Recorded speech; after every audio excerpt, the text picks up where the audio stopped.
You're We're good. Excellent. So the inevitable hysteria that precedes Pesach and how exactly we go about kosherizing or kashering, or however you want to conjugate the verb or the gerundive. There is fact and there's fiction. There are chumrot that are clearly out of control and need to be stopped at all costs. And there are issues of mental health that probably should be addressed at some point. There are people who are very obsessive compulsive about things, and I don't think it adds much halachic or hashkafic, philosophical health to the Chag. So, a couple of broad strokes statements, things that will help us put things into categories, and then we can kind of deal with individual implements and individual utensils any given time. Because there's a lot of material to cover, just stop me if you'd like to develop a certain theme, or if there's a particular item that you don't think was sufficiently explained. Basically what I'd like to do is to be able to explain enough in broad strokes that it should obviate the need for most of the questions that people usually ask every year, even though they asked the same question the year before and the one before that. The goal is to give you enough theoretical knowledge you should be able to apply it, at least in again, broad strokes, to items that we may not get around to analyzing specifically. So, first things first, the most important question when it comes to Pesach is the material of the implement or utensil in question. What does that mean? Very simply, there are certain materials that cannot be koshered, there are certain materials that don't need to be koshered, and there are materials in the middle. So in the category of unkosherizable is anything of the earthenware family. So terracotta or porcelain, we'll talk about porcelain in just a second, it's not so clear. But porcelain, ceramic, we tend to put in the same family. The reason for this is because the Gemara explains they are very porous materials, and they absorb, and they never really can be expunged of any of the flavors they've absorbed over the course of the rest of the year. So if I happen to have a nice earthenware pot, I want to cook old-fashioned, you should know there is such a thing, a movement today. I forget the guy's name. He was an anthropologist. I think he died a couple of years ago. He was an anthropologist and a food historian. And he put together something like 20 principles of the traditional human diet. So he traveled from continent to continent, from country to country, and he basically compiled a list of things that pretty much, the common denominators between all human societies. Rule number one is that no human society was ever strictly vegetarian. None of those that survived to tell about it. I mean, he does advocate for the eating of meat. He favors the grass-fed meats over the other ones, but he said that every culture ate birds, fish, reptiles, insects. I mean, something, at least to give themselves some kind of a protein. So he recommends against strict vegetarianism. He said it's clearly not something that humans grew into. It's a modern thing. But one of the items that he mentions is cooking in traditional materials. He happens to make a case for cooking only in those materials which were used in antiquity, to the exclusion of things like aluminum. There was once this big scare that aluminum might be linked to different degenerative diseases like Alzheimer's. So there's aluminum chloride, I think, in antiperspirants, and aluminum. If you do put anything salty in an aluminum pan, it will corrode. It'll eat through, it'll make holes, and it'll drip. But I believe that was debunked. It was just proven not to be a clear connection. At any rate, earthenware was very traditionally used in cooking. If it's properly made, it warms up slowly. It doesn't conduct very well, which is a good thing in the kitchen. If something heats up too quickly, if the material is too thin, it's going to scorch. It's going to burn on the bottom. So earthenware, because it doesn't conduct very well, actually makes for very wholesome cooking. It tends to cook more slowly, doesn't scorch. They used to bake bread sometimes in earthenware pots, sitting over coals, just covered, and it made for different. The Dutch oven is effectively this. Now they use cast iron, but earthenware was the old-fashioned. Anyway, so it has its merits. It's not that it's without its merits. It's just that it can't be expunged. I might have a beautiful earthenware or porcelain kettle or pot or Dutch oven, whatever it is. If someone even accidentally puts milk in the meat pot or meat in the milk pot, or non-kosher meat altogether, I'm up a creek. There's nothing I can do to... The language of the Gemara is Shiviratan hitaharatan. The only way to purify these utensils is to smash them. Is this the story of Eliezer and Tanur? Or is it a different story? There is a very famous dispute about this concept in the Gemara. Tanur shel Achnai, right? It sounds a little bit more like a range than it does an actual oven. But the idea is that there are such things as utensils that are quick to absorb and not so quick to be expunged. So, anyone who calls me with a question along the lines of, can I, kosherize ceramic, enamel-coated porcelain, earthenware, the answer is probably going to be a gentle no. It's just not one of those things that we tend to do. Avidan was going to ask a great question, and she's right. What happens if this enamel or the coating on the outside of this utensil happens to be impermeable? What do we do in the case of coated materials? So you should know, up until recently, most of the porcelain dishes were covered with mixtures of glass and lead. And lead is all kinds of fun, but they've stopped using it. Some of the imports from China might still have some of this in it. They're not so careful about checking things like that. Today, most of the porcelain and most of the earthenware is actually glazed with a thin layer of glass, somewhere between glass and Pyrex. So the Gemara has a discussion about this. Anything coated, the expression of the Gemara is "Hakol lech acharat sipui." Everything depends on, or everything follows the coating. So if the coating is made of glass, we might be very fortunate. Why is this? Category number 2, items that do not require kosherization. Ever, never, under any circumstances. At least according to the Sephardi. Ashkenazim have a different tradition on this. We'll explain that in a second. This is not mentioned in the Talmud. Okay? There is a certain ferrous component to glass. Glass always has some kind of iron-based something in it, and silicates, typically something along the lines of a sand, go into it at a high temperature, you melt them, and what you get is very stiff sand. It's crystalline on the one hand, at the same time, or it's semi-crystalline anyways. Technically, scientifically speaking, they consider glass a liquid. Good luck drinking it. But it shatters, it's very stiff, and the metal component has to do with that too. So, the Sephardi Rishonim were of the mind, and they all adopted this opinion relatively quickly, that glass doesn't react to anything and doesn't absorb anything. And therefore, glass can be used without waiting, without anything more than a superficial cleaning. You can use glass for milk and then for meat. It can in theory be used for kosher, non-kosher, certainly hametz and kasher le Pesahh, and it's all in the same category of perfectly okay. To this day, in most every science lab in the world, they use glass specifically because it's non-reactive, non-absorptive, it's non-porous, very useful material, and it's very inexpensive. So glass is a great solution to a lot of things. Here in New York City, where you probably don't have a kitchen that's bigger than a shoebox, it's great to have glass plates. If you'd like to serve on them, you can use them for milk, use them for meat. No hesitation, not even a recommendation to be strict, as far as the Sephardim are concerned. Not so hold the Ashkenazim. Let's at least describe the Ashkenazi take on this. The Rema explains, it would have been too easy. The Ashkenazim don't hold this way.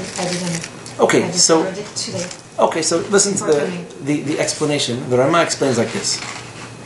In theory, we agree that the glass is non-porous and non-absorptive, and that in theory, the glass should not be considered something that absorbs flavors that then categorize it as used exclusively for milk or exclusively for meat. So what's the deal? The deal, he says, is that we have a suspicion that maybe the glass is scratched. And if the glass is scratched, if it's abraded, then maybe there are crevices that can somehow collect either milk or meat, and therefore you shouldn't use it for one or the other. So, interesting discussions come up when it comes to the materials of antiquity. But is the glass that we have today comparable to the glass that they had back then? Probably in some ways yes, in some ways no, because glass today is very hard. It's very hard to scratch. In fact, if you try to scratch it, you're probably going to break it. This may or may not have been true. It's probably a lot thicker than it used to be. And then you have reinforced glasses like Pyrex. Also an interesting question. So just because it's tinted or it has other elements in it, doesn't necessarily change its status from being that of glass. If already we're on the topic, Pyrex, Rabbi Yosef made a famous psak on this. Pyrex is glass for all intents and purposes. No need to kosherize it for Passover. No need to clean it clean it superficially between milk and meat. Doesn't require resting or purging or anything of the kind. When you use Pyrex, it is effectively glass. So no point of major concern. Does our glass today scratch like it may have in the time of the Ramah? Is a pretty good question. Answer is probably not, but the custom amongst many of the Ashkenazim is to be strict. You'll find this is like the default. They kind of default to strict whenever questions of antiquity versus modernity, different natures of things, materials, colors, consistencies. They would just assume be strict. So, as far as we're concerned, no need to be strict and no reason to. Even if someone of Ashkenazi descent would like to, partake in your seder or come to eat in your kitchen, it's relatively easy to explain that the glass of today doesn't scratch if that was the concern of the Ramah. They may not want to hold this way ideally, but if already they were invited for a meal and you happen to be serving something on glass, personally, I wouldn't make an issue of it. You can allow them to inspect the glass for scratches if they have such a concern. So that's okay to they themselves would probably tell you it would be great if you had non-glass dishes, or if you had glass dishes dedicated to something in particular. But I don't think it's worth too much of a fuss. Okay. If you know someone is extremely sensitive to this point, so have them over after Pesach. I don't know. I can't turn the world inside out.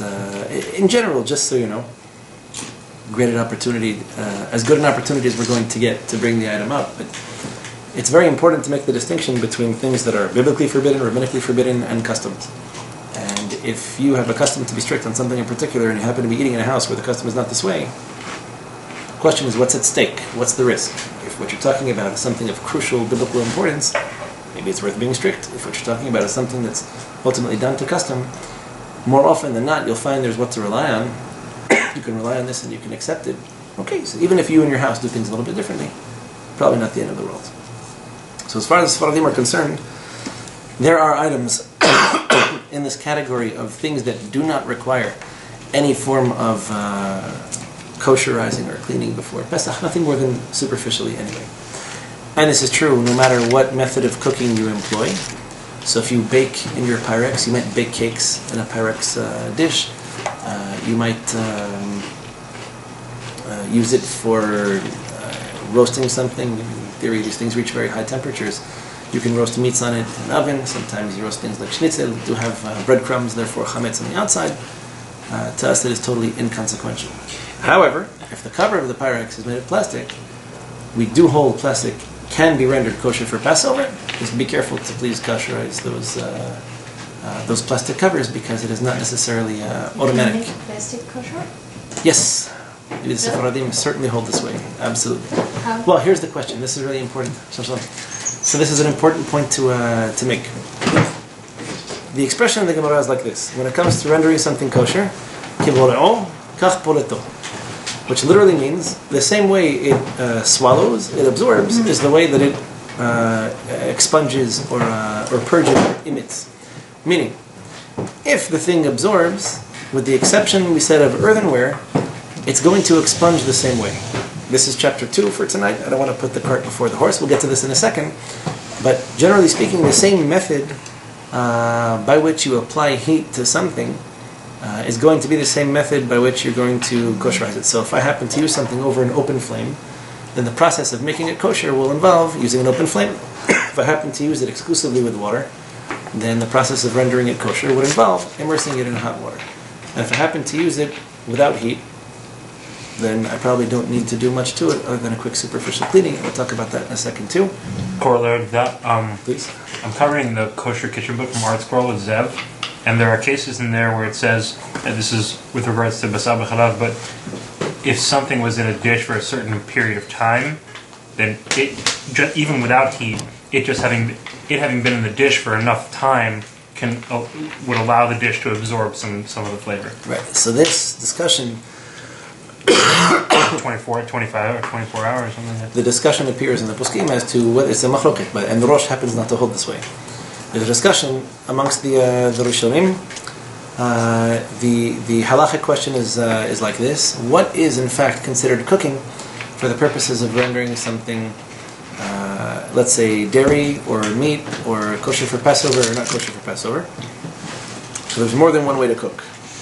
There's cooking over an open flame, right? Grilling. You have an open flame. You have meat or fish or whatever it is that you're grilling, and it's exposed directly to the heat of the flame, and the liquid or fat or purge or juices are going to be burned into whatever it is that you're cooking on. It could be the grill. It could be a skewer, or things of that nature.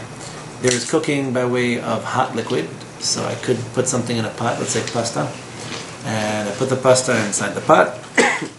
The pasta does, in a way, touch the pot directly, but we're not going to consider that roasting. Why? Because there's water there; it can only reach a certain temperature. So this is cooking by moist method, And then you have frying in a pan, assuming, let's say, there is no other medium, no water, no oil, butter, etc.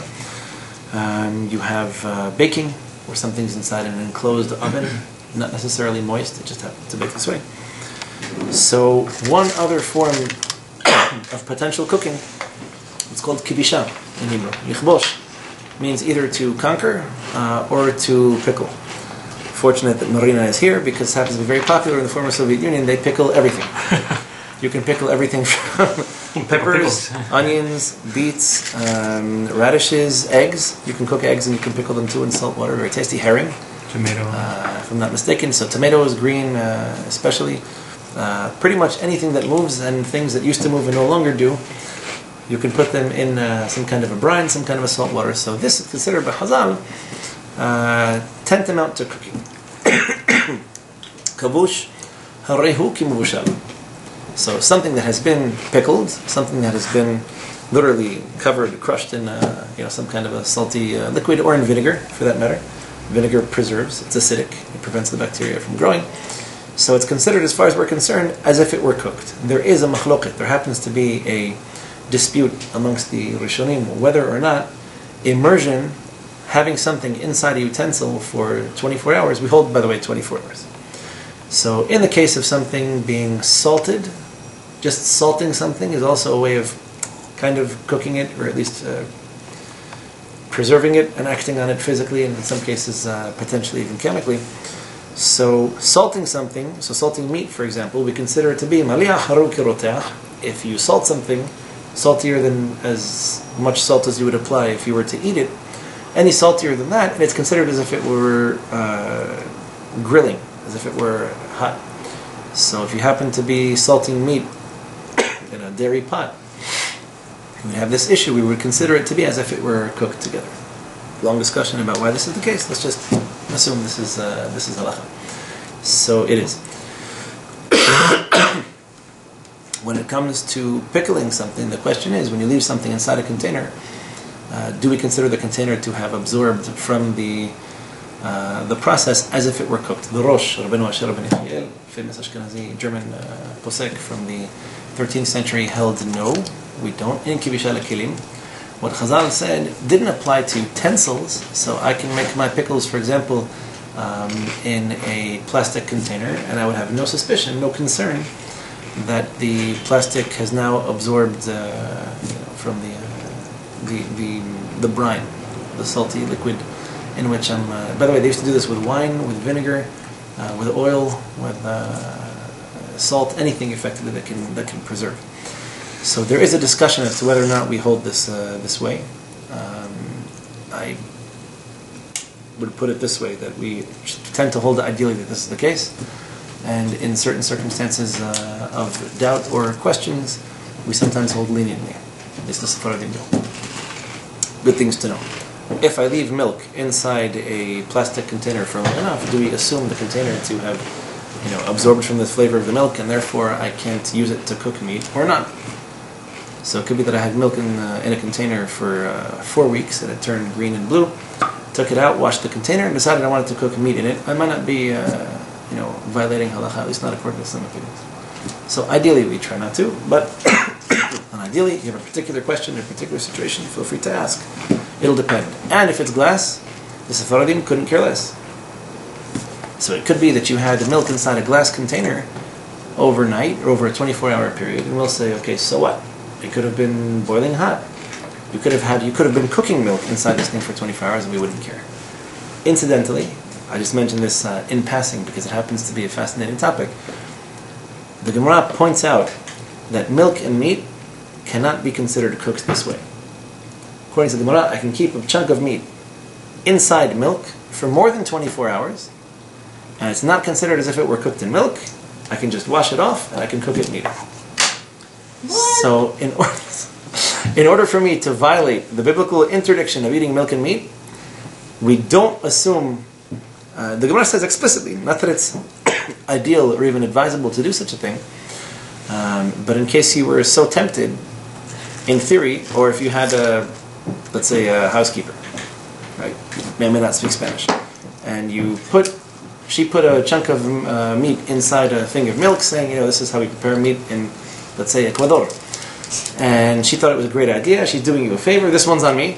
I marinated your meat for you in milk. And you come home and you see this as a disaster. How could you do this? It's offensive in our culture. These are acts of war. So this is worse than Russia invading Crimea. So you would call the rabbi hysterical. And the rabbi would tell you, if you haven't fired her yet, you need not necessarily do so. Because as long as you wash off the meat, it's perfectly okay, even after 24 hours. The Gemara says what the Torah forbade was specifically, don't cook a kid in its mother's milk, meaning any mammal with any other mammal's milk. And it specifically excludes cooking this way. It's not forbidden. Again, I'm not recommending it. I'm not suggesting you should do this. Isn't there a concern that the milk is going to eventually break down some of the proteins in the meat and get stuck in the crevices of the meat? Like, say it's ground meat, even if it's whole meat. If it was ground meat, you wouldn't be able to get the milk out of it. By cooking it, you'd be creating a problem. Okay. Though in theory, if you were to eat ground meat, so you made some kind of a dairy steak tartare, you would not be in violation of anything biblical. I'm not suggesting you should do this. Again, don't try this at home. But in the event, Morena wants to try this at home. No, we don't go by the rabbinical, right? By the Torah, we'll go by rabbinical. No. So again, I'm not suggesting you should do this. Right. But the Gemara does say that it's not even rabbinically forbidden to cook that. Really? You have to just wash off the milk. That's all. Cook or just let it sit, piece of meat and. No. I'm not saying. So we wouldn't do this. We wouldn't do this in the event that you had milk that had been submerged in. Oh, okay. You had meat that was submerged in milk. You could just wash it off. By accident. By accident. But if you do it on purpose. Like a happy accident. So. Right. No, do it on purpose. No, we don't do things like this. But if it were done, then that would be the halacha. Okay. Just good things to know. Reform rabbi.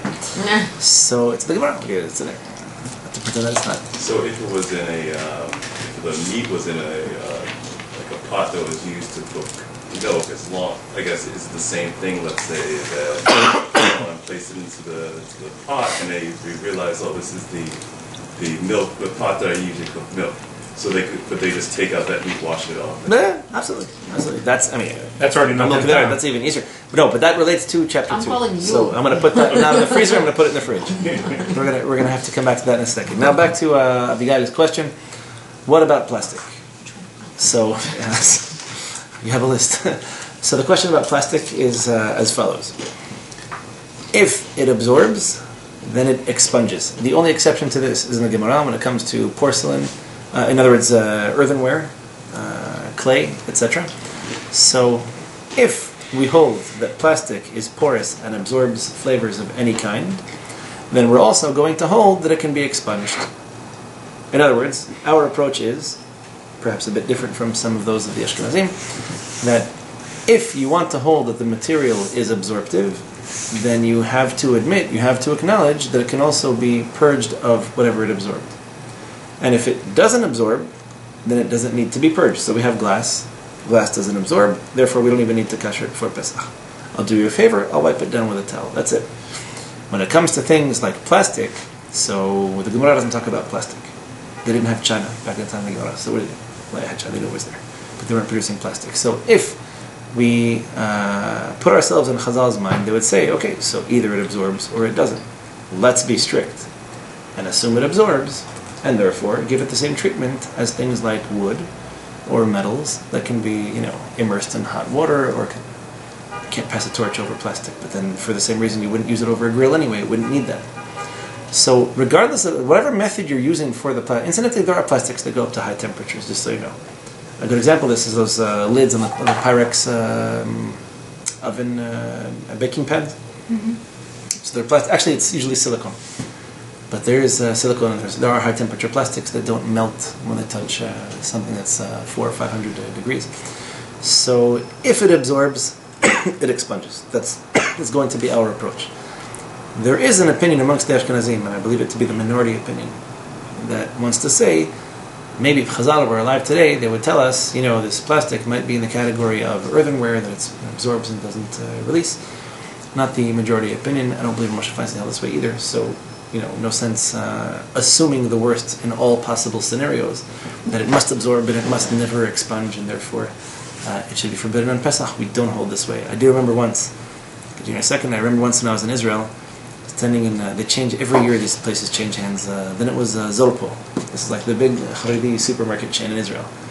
Right? This place was an ATM machine. I mean, they printed money. Because you had these big, massive families that would come to buy things. It was like kosher, badatz, and it was cheap. So I'm standing there in the Pesach aisle one year, and I hear these three women arguing over how one woman's Rav said, nope, we're not allowed to use plastic containers on Pesach. And out of sheer rabbinic curiosity, I said, okay, this one I have to hear. So I'm standing on the other side of the aisle, listen to a discussion where one of them says the reason we can't use plastic on Pesach is because it might have contained chametz and it might have been recycled. The recycled plastic, they melt it, release all kinds of toxic fumes, by the way. Among them, sodium cyanide. I used to work in a lab that did this. So they melt the plastic, you can filter it out of the air. They melt the plastic, and they reform it. They blow it in blow molds, they're called, just like they make glass, just a little bit more quickly.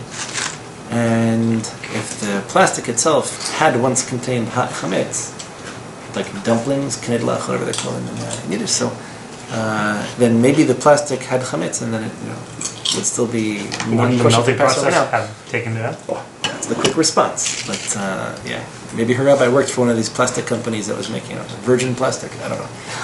Anyway, you had a question. Yeah. So if my kumkum has a lid in plastic, and I sometimes put kettle for those of us who don't speak Israeli. Sorry. And I put sometimes bread on it. So how should first? Do I need to cauterize it? So this is a good question. That's actually chapter 2.1, chapter 3. The methods of cooking and how exactly we relate to these things, how taste is absorbed and therefore how it's expunged. It's actually a good question. Not just the kumkum. They use in a lot of places in Israel, but the Knesset, it's very common to have one of those aluminum or steel hot water urns. And because the temperature is pretty much boiling, never gets too hot. It won't actually burn anything that you put on top of it.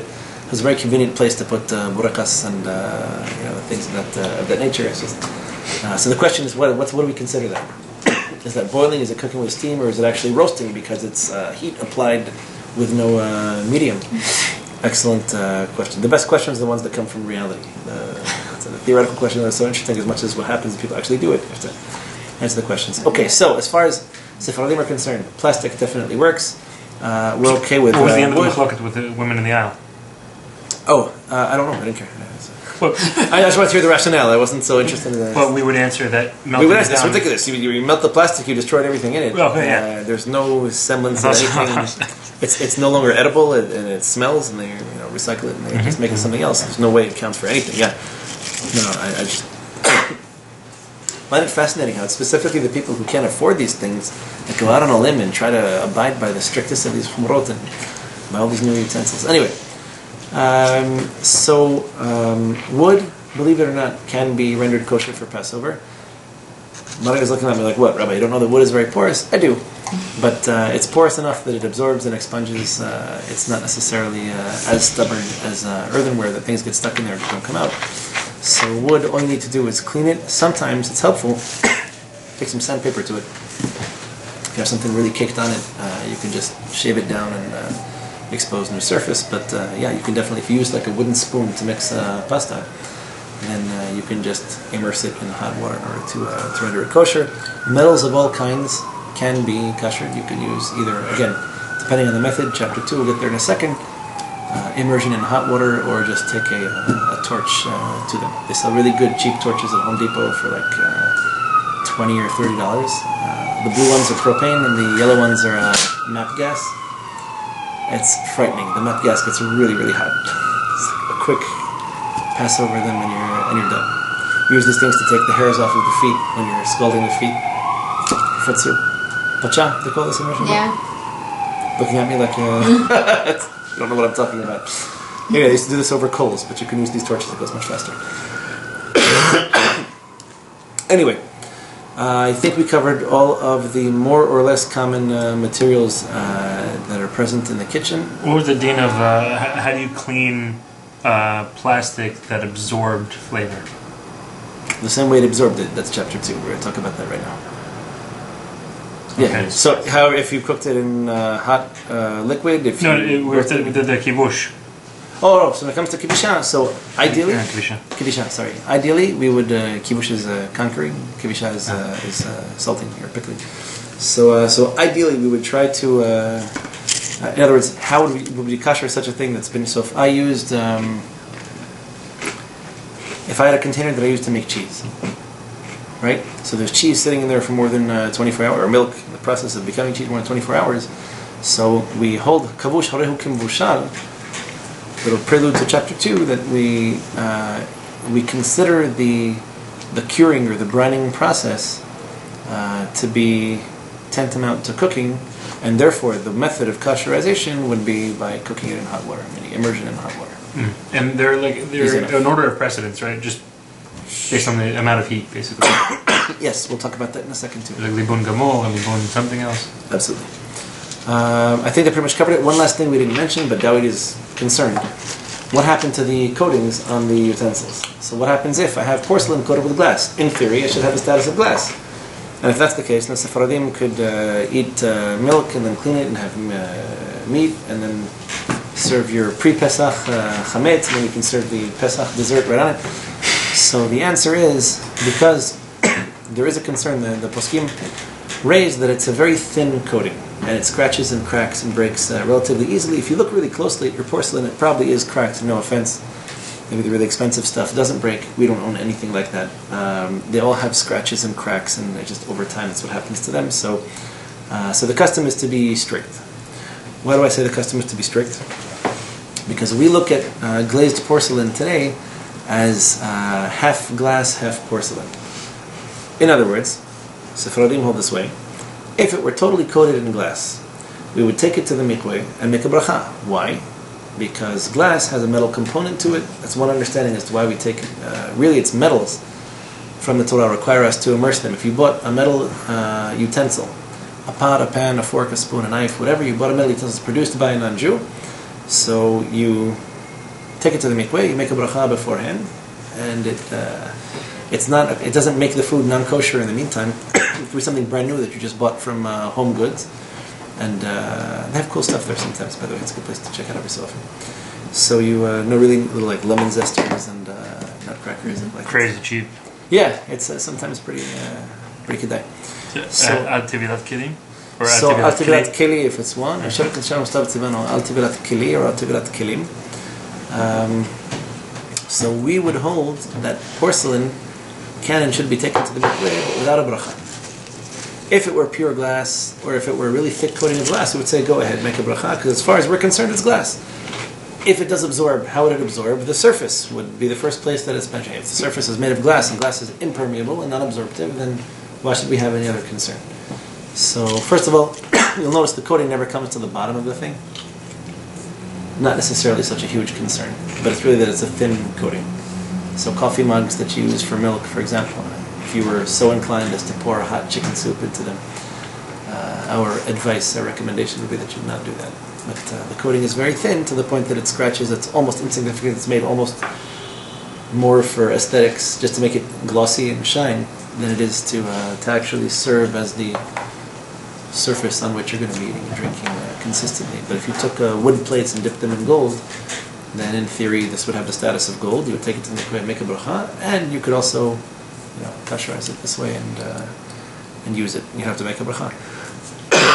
So we hold porcelain to be kind of up in the air. It's glazed with glass, but it's a thin coating, so we would just as soon not make a bracha because maybe it's a waste of bracha because it's not really considered a coating. At the same time, we wouldn't recommend using it for milk, meat, chametz, and matzah because maybe the status is not so. Fine. Chapter 2 would be the methods of cooking or the means of making taste absorbed. So we did speak about not applying heat, but applying either time, in other words, brining or marinating something. We spoke also about adding salt or pickling. Even though you're not applying heat, the salt itself, or vinegar, or wine, or whatever else, even water in theory, has something sitting in water for 24 hours, you consider it to be as if it were cooked. Other than this, the only other methods of cooking are by applying heat. There is no concern that flavor was transmitted from one item to another, let's say from a piece of meat to a pot, where heat is not concerned, save for the concern that we have for salting things or for pickling them. So if I happen to have in my kitchen, let's say for purely for argument's sake, I happen to have a mixing bowl I use to mix things. It could be steel, it could be plastic, it could be glass, whatever. And this mixing bowl never contains anything hot. I can use it to make dough, so I'll put flour and I'll make a little mountain in the middle and put my water and whatever else in there. I can use it to mix couscous, I can use it to make whatever it is that I want. If the bowl is never used with anything hot, it requires no treatment for Pesach.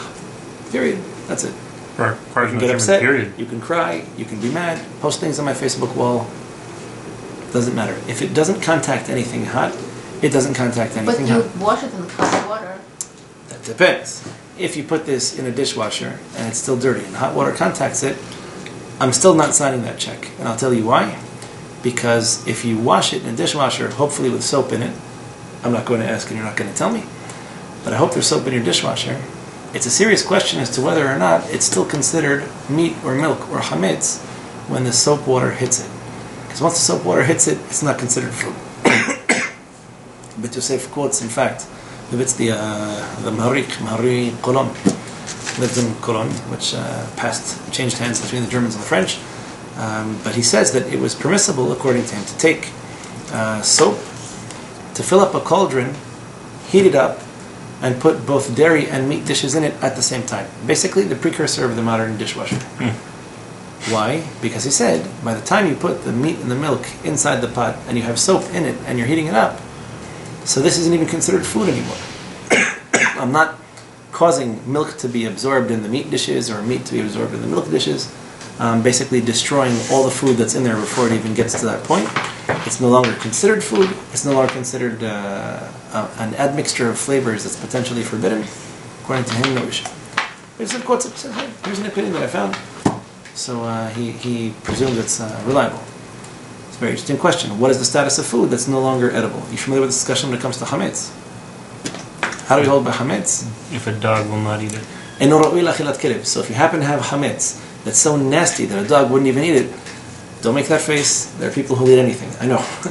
But if you happen to have something that is so nasty or so putrid or so contaminated that even a dog wouldn't eat it, it's not considered chametz. That means if I were to take a loaf of bread and out of nothing but gastrointestinal curiosity decided to pour palm olive soap all over it and then eat it, I could not be held guilty for eating chametz on Pesach, because that's not chametz, that's just nasty. It's not chametz, it's not matzah, that's just nasty. I just had a whole loaf of nasty. So I couldn't be lashed, I wouldn't be liable for punishment at the hands of God. I might be liable for punishment if I died, or if I made myself sick, because we have a biblical commandment to take care of our bodies, take care of ourselves, not obsessively, but to make sure that you're in reasonably good health. And palm olive soap is not, I'm sure it's great for a lot of things, it's not edible. At least not as far as I know. So there are certain things that, although you would say it has the chemical structure of chametz, its components are nothing but chametz. But because I ruined it by pouring kerosene or gasoline or soap or bleach or whatever it is on it, it's no longer considered chametz. As a matter of fact, do we rely on this? We rely on this absolutely. If I happen to live in a place like New York, where if I light a cigarette I get arrested, and I can't observe the traditional custom of burning chametz in public, then if I'd like to destroy the chametz that I found, right, we make the bracha al bi'ur chametz before we check. So leva'er in Hebrew means one of two things: either burn. And bi'ur chametz when we burn it, right? We make a bi'ur chametz when we start checking for it the night before. And we have in mind this should apply until the chametz is destroyed. So leva'er could mean either to search for something, like seek and destroy, or it can mean literally to burn, right? You cannot ignite fires or burn fires on the Shabbat day. So what happens if I'd like to destroy my chametz, but fire is not an option? I live in an apartment building. There are a few ways, right? We can throw it into water, right? Can you break it into pieces and throw it into water? You can deny any relationship to it. You can basically make it hefker. You can abandon it. But what we can do, an equally viable alternative to this, would be to chemically make it nasty or inedible. There's that key word, is nasty. You can flash it down the toilet? You can, in theory, you'll have gotten rid of it. The point that I'm making is that I didn't violate any biblical commandment. I didn't violate anything rabbinic. If I had a loaf of bread left, and I poured bleach on it and left it in my house over Pesach, it's no longer chametz. It's not edible. It doesn't serve any nutritive purpose. It's not chametz anymore. So if I happen to have in my backyard a bunch of chametz that I decided to pour kerosene or paint thinner on or something, turpentine, then I violated nothing. It can stay there for the whole of Pesach, and I can't be prosecuted for anything. Prosecuted for making a nasty smell in my neighborhood. That's something else. Some neighborhoods it probably makes it smell better. So, such is the nature of, to go back to the cooking method discussion, if I apply no heat to anything, even if I happen to use it in the dishwasher, it's a good question. People will tend to be strict, but it's a good question as to whether or not that would be considered cooking. It's certainly not the purpose. And if you do use soap, it certainly doesn't come out anywhere near edible. So it's an interesting discussion. I think Moshe Feinstein mentions a few doubts as to whether or not we should be using meat and milk dishes inside the same dishwasher. They might get mixed beforehand, but maybe you can debate this if you just, with a brush, take off the big chunks or big pieces. So whatever's left, or maybe you can just dip it in soap water before you put it in. I've seen people do that. But practically nobody uses the same dishwasher for milk and dairy. It's not. For milk and milk. It's not commonly done. I acknowledge that. I think the easy answer to that is that Sephardim don't really eat dairy at all, so there's no reason for anyone to put dairy dishes. They don't have dairy dishes, not going to put them in the dishwasher, but yeah. If you do eat dairy, it's typically not hot, so we're back to where we started. How did it become dairy in the first place? It's dairy only if you applied heat. So I can either let it sit there for 24 hours, fine, even that's a dispute. We want to be full, we want to be strict. But what happens if I'm cooking in a pot? So if I happen to boil milk, let's say for kids, okay, that's a legitimate Sephardi excuse. Kids like milk, fine. So I'm cooking milk inside a pot. So the only reason the pot became dairy is because I applied heat to it. Otherwise, there is no such thing as transferal of flavor from one utensil to another, or from one food item to the utensil it's in, or on, or next to, without there being heat and liquid. Charif, no? Heat and liquid. Charif is something else. That might rekindle something that was already previously absorbed by one of these other methods. It won't cause absorption. Yeah. If I take a knife that's brand new, I can cut as much ginger and garlic and onions as I want. It's not going to become anything unless I actually cut hot meat or hot dairy. By the way, I get these questions all the time. A steak knife, for example, is a good example of a knife that's probably basari. It's probably meat. Why? Because it's really hot steak and you're cutting into it. That's legitimate. Is there such a thing as a butter knife that's not kosher for Passover? Well, it depends. If the toast that you're putting it on happens to be hot, fine. If you're eating Melba toast, cold toast, for whatever reason, you're poor. You could be poor. It's okay. No, you're embarrassed or ashamed about it. So if I happen to take cold bread and cold butter with a cold butter knife, Why should I even have to do it? All I would have to do to clean this knife for Pesach, wipe it a little bit with like a tissue, make sure that it's clean, physically clean, that's it. Not like even wash it with soap. Wash it with soap because you want it to be clean, that's one thing. But as far as Pesach is concerned, unless it was literally on hot bread that's like hot to the touch, then it wouldn't, it's a butter knife. Right? It is what it is.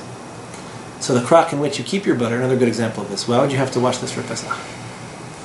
All you use it for is to keep butter in. And the butter is probably never hot. When butter's hot, then you eat it in the refrigerator. Take it out. The right way to eat butter is to leave it out overnight or take it out a few hours before you eat it. It has to get a little bit soft. It spreads much more easily, but you're not cooking anything in it. And even if there are breadcrumbs on it. Well, Okay, so there are breadcrumbs on it, so you can wash them off and that's it. I don't want to upset anyone, but you're looking to create work for yourself. Okay, I can give you some chesed opportunities. You want to help someone else? You can distribute food to families that need it for Pesach. That's probably a mitzvah. So, if there is no heat involved, there's no reason for you to kasherize the thing at all. Period. That's it. Mixing bowls, fruit bowls. How about a kiddush cup? I've seen people do this. I mean, the Ashkenazim do have such a custom. Why would the cup that you use for kiddush, if your wine has chametz in it, you've got issues. Well, whiskey. You need to talk to someone. You're making kiddush on whiskey? You definitely need to talk to someone. Maybe you have a little cup here and there, and the kiss it, fine, enjoy yourself. What do they call it? The becher? That's just it just means a cup in German, goblet. They have like the little ones, not the kiddush cup size. It's cold anyway. These kiddush cups that are used for nothing but kiddush, use them with wine, right? I hate to break your heart. I don't know that there's such a thing as wine that's not kosher for Passover. If there is such a thing, I say the same thing about meat. Pass me, is a meat kosher for Passover? If your meat wasn't kosher for Passover, it's not kosher for the rest of the year either. Find a new butcher. There's no reason for anything chametz related at all to come into contact with your meat ever, unless you're cooking it this way because you like it. Well, they say it's about knives. They have to change all the knives, and that's why the kosher meat is more expensive. Who has to change the knives? The butchers. Change what knives? From regular to Pesach. If I'm cutting What does that cold word meat, mean?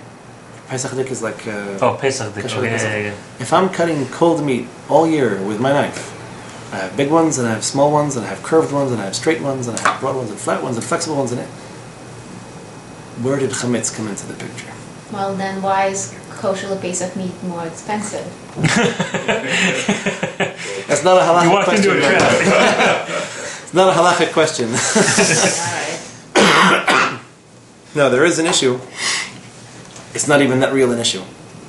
But at least here in America, the USDA, the United States Department of Agriculture, Food Safety Inspection Service, this is the federal inspection surveillance over all that involves taking live animals and making them edible meat. So pretty much every slaughterhouse in the continental U.S.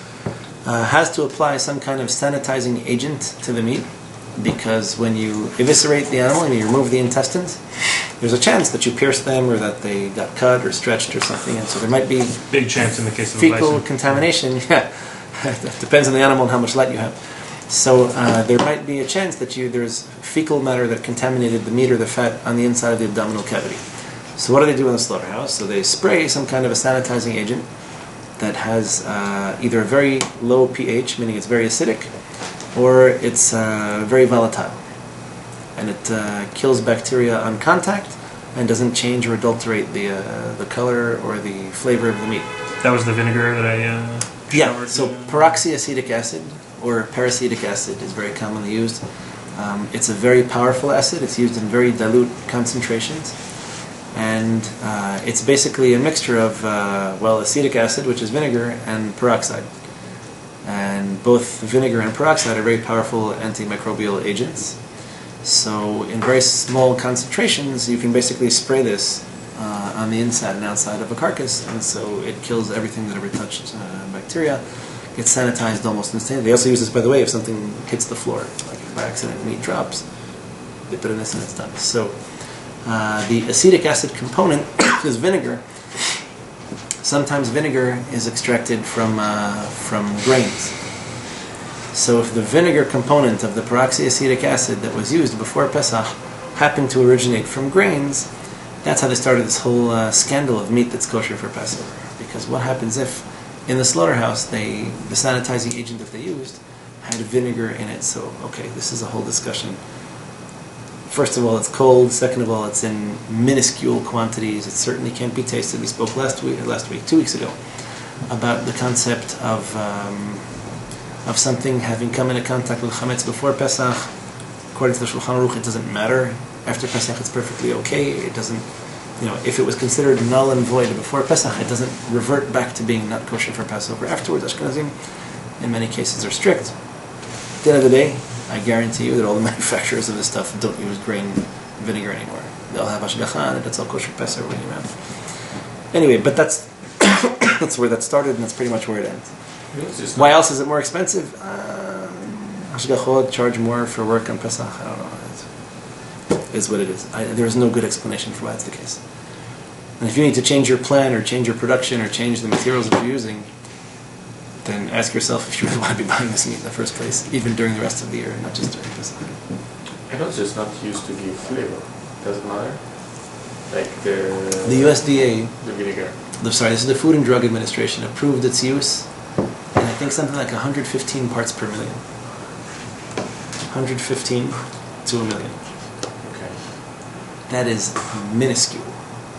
That is completely batel. Not only that, it's extremely volatile, and so in something like 10 to 15 minutes, it dissipates into pure carbon dioxide. It's gone. It's formulated to be that way. Otherwise, the meat would smell like vinegar when you touch it. That's one more reason why it shouldn't be bad. Doesn't even matter. Correct. It doesn't. But that's how the whole thing got started. It became a whole thing, and then I guess it became an easy gimmick to, hey, we supervise this too. You have to be like extra careful to look at the label on the thing and say, oh, this one's okay, this one's not. So, back to cooking methods. So, if it never came into contact with hot chametz, I'm not saying chametz, I'm saying hot chametz.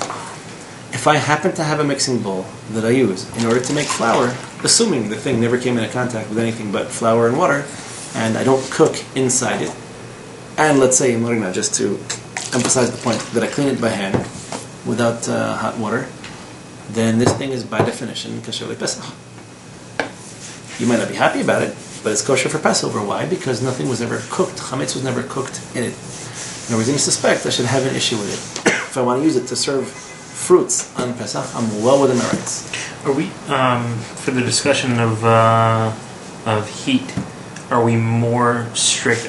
I read, again in this book, that Yad Sodet Boaz is a big machloket. There's a whole range of temperatures, at which point it's considered hot enough to transfer, like from 140 to 170 Fahrenheit, in that range. Are we more strict with regards to Pesach, like with regard to kashering dishware? No, the temperature in that range, like let's say for Pesach, we'll consider it lower than normal throughout the year. The condition, in order for something to be considered hot enough to cook, okay, Chazal used the expression in the Gemara, it appears in the context of Masechet Shabbat, where if I really want to, I am dedicated, I'm bent on violating the biblical interdiction of cooking on Shabbat. I don't want to violate it rabbinically, I want to violate it biblically. So how do I accomplish this? I can take boiling water and I can put an egg in it and I can cook the egg. I've successfully violated the biblical interdiction of cooking on Shabbat. How cold can the water be and still accomplish cooking? That would get me in trouble. So Chazal's answer was, Hom shahayad soledet bo. It has to be hot enough that the hand recoils from it, meaning that you're reluctant to put your hand in it. You can't keep your hand in it for very long. And that was, by the understanding of the Gemara, amended down, in other words, to include a larger range of temperatures.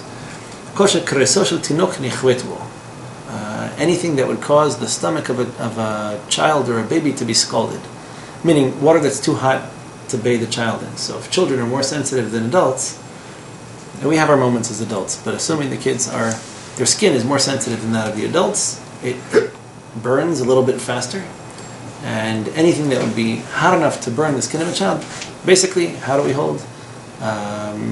The lower range amongst the halachic opinions is right around 42 to 45 degrees Celsius, which is like 110.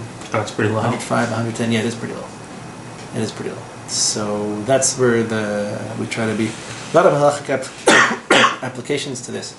In the non-kosher chicken industry, you should know that one of the things that they do is they scald the birds in hot water, not 212 degrees, but they scald them at 150, 160, which helps to loosen up the Loosen the feathers. skin, that's right. Yeah, and it relaxes the muscles. Right, it makes them easier to take Yeah, the it feathers was. off. Yeah, you were just telling us. That's right.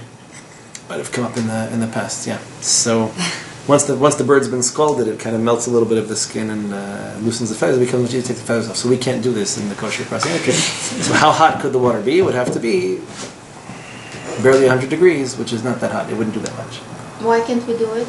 Because we can't cook the birds before they've been soaked and salted. And you can't really salt them with the feathers on. And then you have to open them and take out the inside. Whole discussion. Anyway, if I happen to have utensils, let me give you a few examples. A corkscrew, a nutcracker, the ones that used to break walnuts and almonds, that never touched chametz, probably never touched chametz ever. Unless you like stab the bread just to make the point of, haha, now it touched chametz. They will never touch chametz. There's a reason for them to. And if they did, it wasn't hot.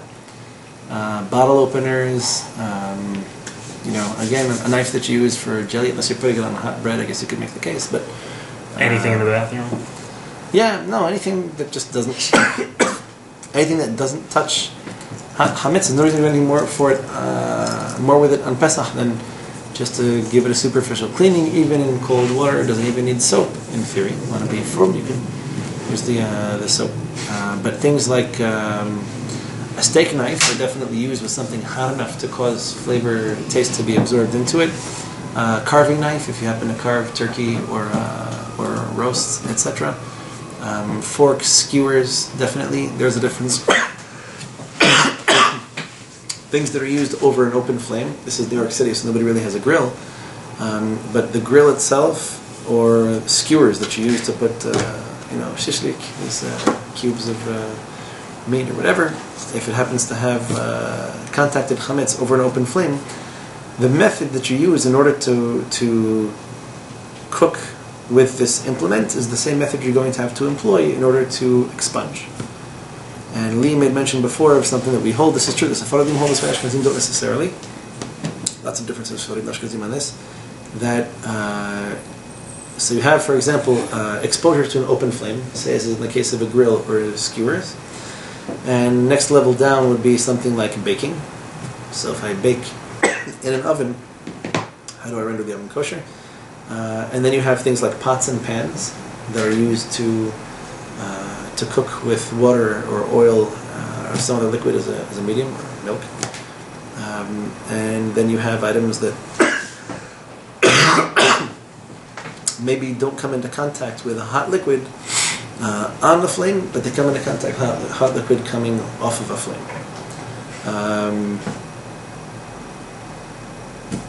An example of this might be, let's say I had a special plate, and I use this plate only for pancakes, and I like to pour hot maple syrup on my pancakes. Legitimate. People like hot maple syrup. Keeps pancakes warm. So I'm not using the plate to cook the maple syrup. The plate only comes into contact with maple syrup that's poured out of a pot that was on a flame.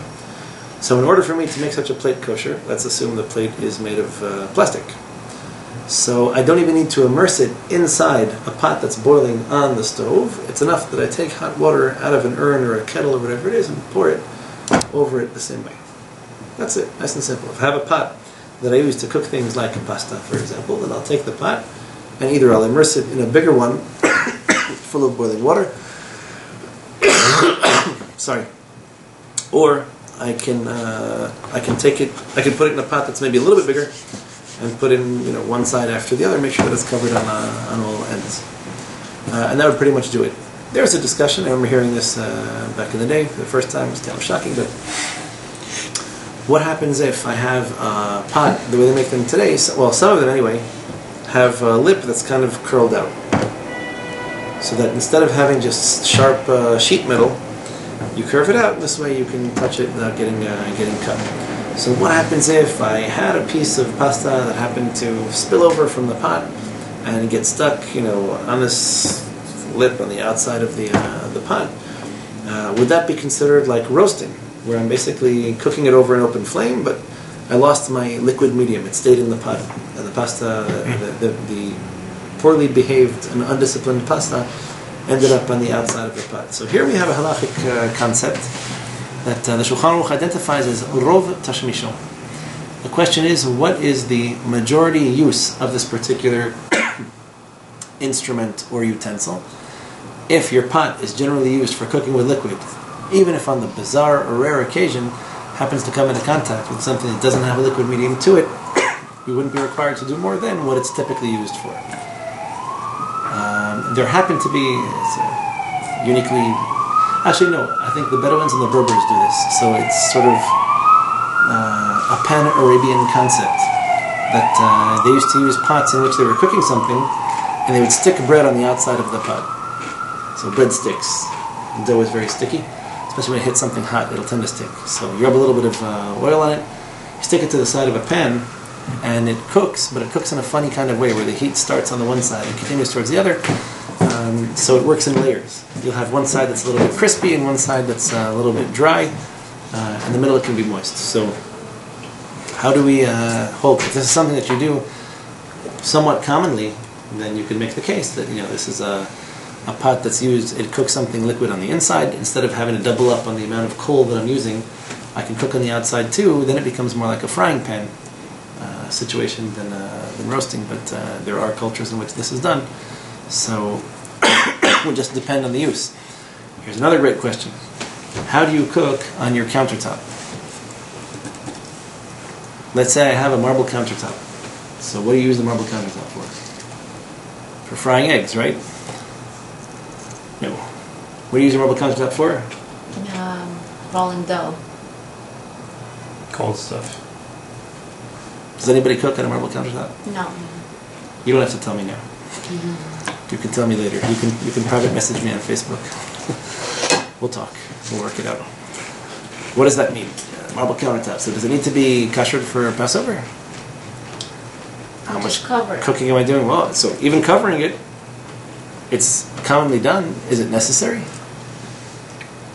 It's just I don't the cook. thought of it is just horrifying. I thought of it as hard. Okay, so You might have we can boiling water talk about from this pasta too. and it's drop a it theme on we the can countertop. develop. Right. So then I'm going to have to refer back, no offense to anyone, to this discussion of what's the majority use of the countertop. Most of the time I use my countertop for putting things that aren't especially hot, one place or another, for moving things, for preparing things, for cutting things. I even cut on the countertop, usually I put a cutting board on it and I cut that way. And I get mad at whoever ruins my knives by using them directly on the marble, but what cooking takes place over there on any regular basis that I should be concerned for making the countertop kosher for Passover? Are there people who have accustomed to cover it with, tablecloth or aluminum or tape of all kinds? Cover it with whatever you want. Is it actually necessary, halachically speaking? No. But the same would be applicable to a table, like a dinner table. Do you pour boiling water on your dinner table? No, but everybody covers it. You cover your dinner table for halachic reasons or for aesthetic reasons? No, besides aesthetic reasons, the people use a special tablecloth for Pesach. Like, not use the regular one that you use even if it's washed, you use a separate tablecloth for Pesach. Okay. I mean, I know everybody does it, so it's not like, I don't, but I know everybody does it. You can tell us, David. It's okay. You're among friends, man. So, I don't know. We have tablecloths for Shabbat and for Yom Tov. I'll be honest with you, I don't know if we have a separate one for Pesach. Not that we have enough room in our apartment for another tablecloth. What halachic imperative do I have to cover the table before Pesach? Do I roast on my table? Do I bake on my table? Do I pan fry or cook through liquid medium on my table? I mean, I'm actually upset if someone puts a hot pot down on the table because it's going to burn and cause the paint to peel. So, What if there was a hot pot on the table and it had chametz in the pot? so after the heart attack, I'm going to revert back to what I said and say, wait a second, the table's not used for cleaning, right? For cooking, that is. Right. I don't cook on the table. Right? If the majority use of the table usually put things on the table that aren't so hot. In fact, when you put something hot on the table, you probably put some kind of a pot holder or one of those, is there a better word for that? There has to be. Just saucer. Those little, it's not a doily because a doily is cloth. that metal thing that you put the... I want to say pot holder. That sounds silly. No. Oh, they're made out of cork sometimes. Yeah, they have those things Oh when my you put the God. pot I'm on. blanking on the word. It has a word. Isn't there a word for that? There has Yes, to be. yes. If they haven't made one up, I'm going to. I was gonna say No. coaster, but that's like. That's what I was gonna Well, say. no, a coaster is better than doily because doilies are made of cloth. A pot coaster. It's a pot coaster. All right. If you somebody Google it. Thank you again. So I don't know what they're called. I don't have a name in French. I can't Sorry remember if the English name. I'm repeating for people. Do you mind covering the Rov Tish? Rov Tashmisho. So the Tashmisho. question is, what is the majority use of this utensil? We're not concerned for, infrequent or bizarre occurrences. So if a UFO landed on my terrace and happened to, someone decided, hey, we're going to pan fry something in this pot just to mess it up. Not so concerned. If we don't cook on the table, even if, the answer to Marina's question, even if someone did once, out of nothing but malevolence, he just wants to annoy me. He takes a scorching hot piece of pizza and slaps it on the table. Deal with that. My answer is, okay, I don't use my table for cooking. I have no intention of applying heat to my table at any point in my life. And even if I were to do so, it would be an accident, it would be an infrequent occurrence. I have no halachic concern. I have psychiatric concerns for the individual in question. I don't have any halachic concerns for the kashrut of my table. You may not agree, but again, we use the... Please, I hope you found it. And, We use the pot coasters. I think, did you find it? Trivet? Oh yes, yeah. It's What was called it? a trivet. Trivet. That's a word I used 3 times in my life. Trivet. The first time I saw it, the second time I repeated it because it sounded funny, and then I asked my wife if she wants one, and I was like, I can't possibly have used that word 3 times. Thank you. Good job. Hey, what do you think they call it in French? Soupla. A souffle, just an under pot. That's creative. That's what I would say. Trivet. Who would have thought? That's I don't how I think found we it. have the word in Russian. No, I've heard the word before in English. But sometimes they're made of straw. They're not always made of metal. I mean, but the purpose of the trivet, I want to use that word. The purpose of the trivet, just learned a new word. The purpose of the trivet is to prevent anything exceptionally hot from scorching or scalding whatever is beneath it. So you wouldn't put a hot pot of pasta on your table, not if you liked your table or your pot. You'd probably put a trivet under it in order to make sure. It's a great word, trivet. I'm putting that on Facebook tonight. So you would probably use this trivet for the specific purpose So would you need to of kosherize preventing it? the hot. Would you need to kosherize it? The trivet. If you have So- one in metal? Right. Good question. The answer would probably be no, because you're not cooking with it or on it. Okay. How in theory would it come into contact with hot chametz? Let's say I have a big pot of pasta that just happened to explode. I mean, they're not used for cooking. If anything, it's just a substrate. It's a surface that holds things on it. I can't see why it would require any treatment over Pesach. Look, in theory, You might put the challah straight out of the oven or off the plata straight onto the trivet for Shabbat. Use it as a cutting board. I've never done that. I mean, But even if you do, on Pesach, what has to happen on Pesach is that you'd have to be using something hot in order for that flavor to come out. Put it back in the pan. Whenever Like you could take matzah right out of the oven, it's boiling hot, and put it on the trivet. Like, I got to use the word trivet, and I made it not kosher for Pesach. I mean, look, it's a feat, it's an accomplishment. If your table is not used for cooking, and I hope it's not, then there's no reason for you to do anything to it other than maybe clean the crumbs off, which is fine. It's not used for hot items. Anything on it is probably incidental. You just brush it off or sweep it off, and you're fine. You want to be frum, you can clean it with some kind of a soap. That's it. That's enough. You will have dispensed your obligation. How do you feel about toothbrushes? Toothbrushes. Good question. So let's just apply the rules that we've learned up until now. First of all, I love toothbrushes. Right, And if anyone tells you otherwise, they just don't know me. right. Second of all, use soft ones because the hard ones can leave grooves in your teeth. And I know my dentist told me this. I didn't realize that. When I was love the younger. hard ones though. I know. I used to use them a lot. Scratches. And they cause problems. Yeah. They really scratch your teeth. So use a soft toothbrush. But let's say you have a soft toothbrush, and let's say worst case scenario, with the most evil thing you can do with your toothbrush You brush your teeth after eating pasta. Pasta is the main. Pasta and trivet are my two favorite words tonight. A pasta trivet. That's it. So I take this toothbrush and I brushed pasta out of my teeth. Hopefully my teeth aren't hot enough to scald a baby's stomach. I'm not even going to comment on that. You would use the same toothbrush on Pesach? Not if you look at me like that. I won't. But Rob, what if it has pieces of chametz from a chametz meal you ate embedded Maybe. in the toothbrush? So and you stick it in your mouth? worst case scenario, I dragged my toothbrush through a pizzeria. I dragged it through a pasta, everything imaginable. The items that it contacted were probably not boiling. Okay, and some.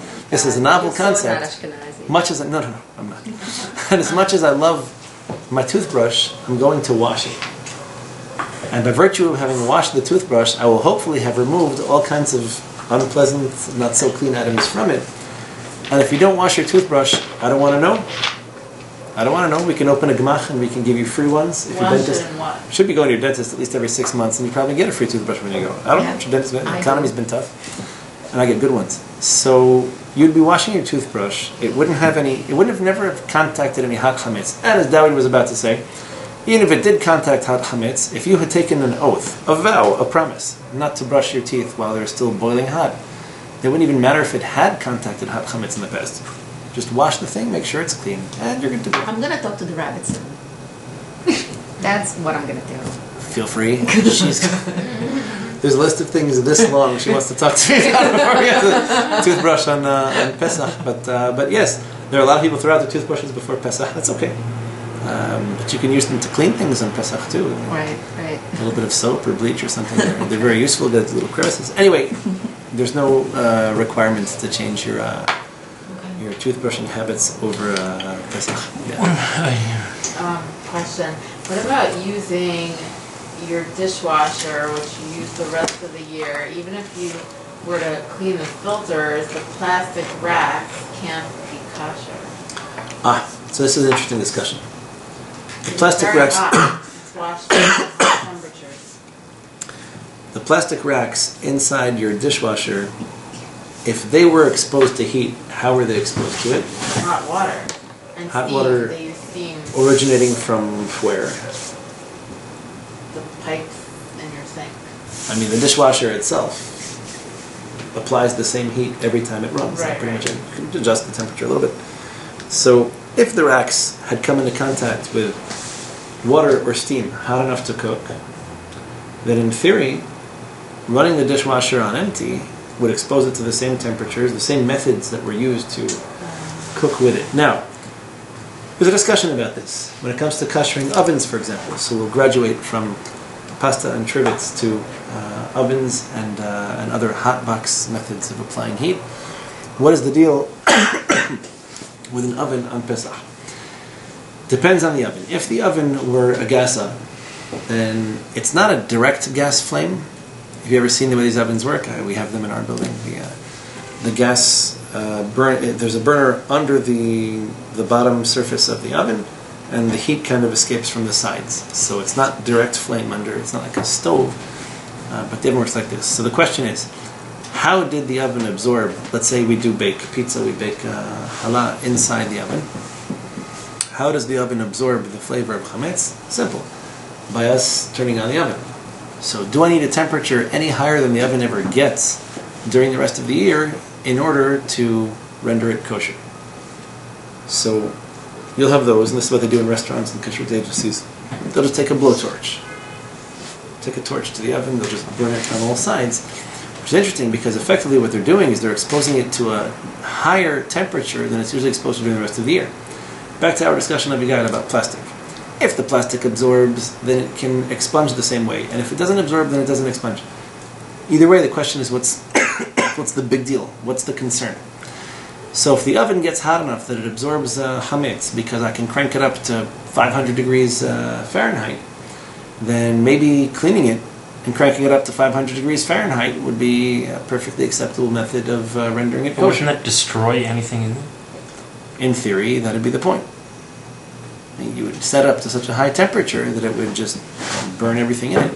Self-cleaning. It's another option, right?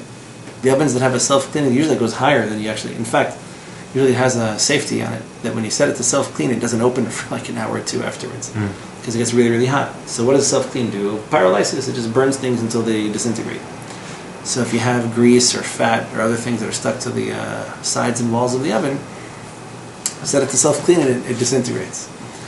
Usually when we want to render something kosher, either because of contact with milk and meat or because of non-kosher meat, or from pre-Pesach to kosher for Passover mode, the protocol is first to clean it of any residue, of anything on it, because if I happen to have cheese left on the rack of my toaster, and then I set it to self-clean, basically I'm just cooking the cheese into the thing. I'm not really, until it reaches a temperature where it's not cooking anymore, but then it's still relatively fresh. So what you would do is you would clean it, you would scour it first, and then you would... To scour. To scour is like to scratch really hard. Yeah. Scrub. Yeah, to scrub. You gotta sit closer. This vocabulary is... It's all good. It's all good. Trivial. I love that word. So...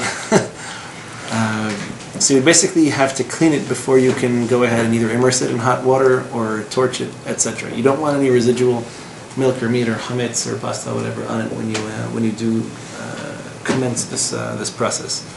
So there is a discussion about the ovens. At the end of the day, if you scoured your oven, you clean it pretty thoroughly, and you crank it up to the highest temperature that it attains, there shouldn't be an issue with it being considered kosher. By the way, it could be that you cooked in your oven. I think Rav Aaron Cutler from Lakewood wanted to say that you should set your oven at the highest possible temperature for the longest imaginable stretch of time that you may have used it during the year. So if I once had my oven at 500 degrees for an hour, it would have to be at 500 degrees for an hour and 15 minutes. There for the Kashering on Pesahh. Moshe Feinstein said, why is this the case?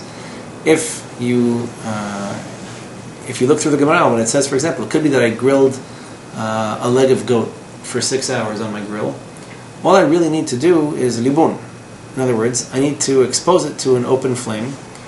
Back then the metals were made differently. They were obviously a lot less hard, and they burned much faster. So metals that melt at lower temperatures, you heat it up until it turned white. Heard the expression of white hot? So it used to be what happened when every metal did that. That's precisely where it comes from. So libun is where you heat it up to the point that it turns white. Today's metals won't do that. So we hold that if you heat up a metal to the point that it'll then cause something to ignite, it'll cause something to combust. So if I take a torch, or if I heat the oven to a temperature at which I could light a cigarette off it, or burn hay or a piece of paper, it's sufficient. It doesn't mean I need to keep it at that temperature for the longest imaginable period of time. The Gemara itself says, okay, however long it was that you used to... Fine, I used my grill to roast cheese. So it could be that I grilled meats over the course of 10 or 12 hours, but all I need to do is heat it up once to this peak temperature, let it go, and that's it. If there was anything in it, it's been purged. So, yeah. I have a question. You look angry.